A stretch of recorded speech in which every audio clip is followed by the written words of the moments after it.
Good day, I'm Stacey Ann Smith, and this is your JIS News for Friday, June 12. Prime Minister Portia Simpson Miller and her EUCLAC counterparts have signed a joint agreement with the European Union for increased cooperation in several areas pertinent to interregional development. They include migration, illegal drugs, poverty, and climate change. The agreement was signed following 2 plenary sessions of the EU-EUCLAC summit in Brussels, Belgium. In addition, the European Commission has pledged over €800 million in support of the Latin American and Caribbean region. Of that amount, €346 million has been earmarked specifically to fund programs in the Caribbean up to 2020. The region will also benefit from the €118 million earmarked for strategic investment projects, the €230 million for sustainable development, and €81.5 million for capacity building projects. A new fiber optic cable connecting Europe with Latin America will also be installed. Prime Minister Simpson Miller, who led Jamaica's delegation to the June 10 and 11 summit, returns to the island tomorrow. The Economic Program Oversight Committee, EPOC, is expressing strong optimism that Jamaica's economy will continue its positive performance this fiscal year. EPOC's co-chairman Richard Biles says several critical factors have contributed to this level of optimism. They include government's commitment to sustaining the economic reform program and IMF agreement. EPOC's co-chairman says the low single-digit inflation recorded over the last 12 months is another positive development, as are the recent upgrades by international ratings agencies Moody's and Standard & Poor's. These are really important developments for the country, and the 2 rating agencies noted that the main reasons why they cause the upgrades to happen is because of the tight fiscal management, the positive economic indicators generally, and the doing business reforms that the government has undertaken. Mr. Biles was speaking at EPOC's monthly press briefing on June 11. He also noted that the Finance Ministry is expecting the IMF Executive Board to approve the country's 8th positive review on June 16.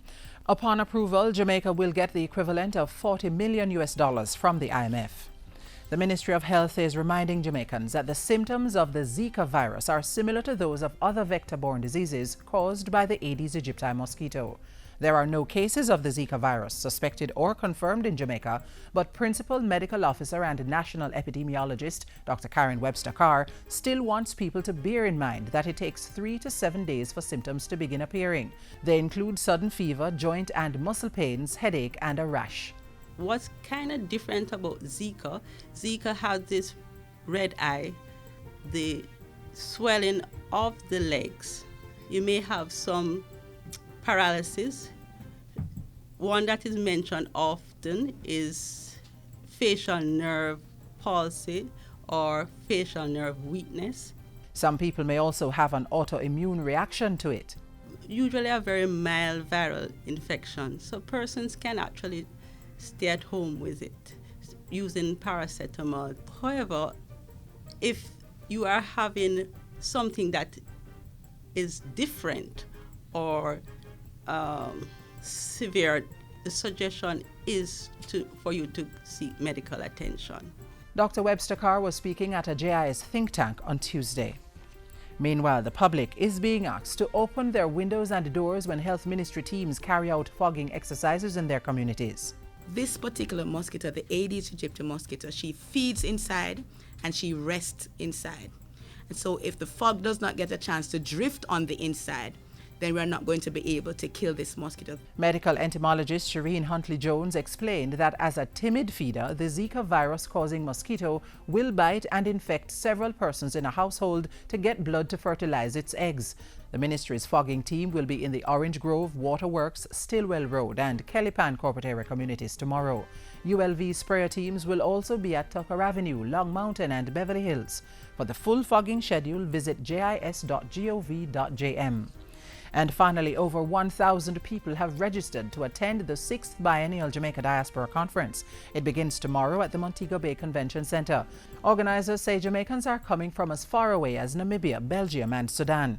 They'll be engaged in sessions on strengthening the link between Jamaica and the diaspora for growth and prosperity. The importance of the conference is how can we integrate the diaspora into all of these major economic priority areas. From the global logistics hub to agro-parks, to the importance of ICT, business process outsourcing, the cultural and creative industries, tourism and sports. And so we want to integrate the diaspora into all of that. Pre-forum activities include the second Jamaica Diaspora Golf Tournament at the Cinnamon Hill Golf Course and worship sessions on Saturday and Sunday. And after a successful reception in 2013, culture will again feature highly at the conference with 220 performances planned for the 4 days. And that's it for JIS News today. I'm Stacey Ann Smith. Thank you for watching.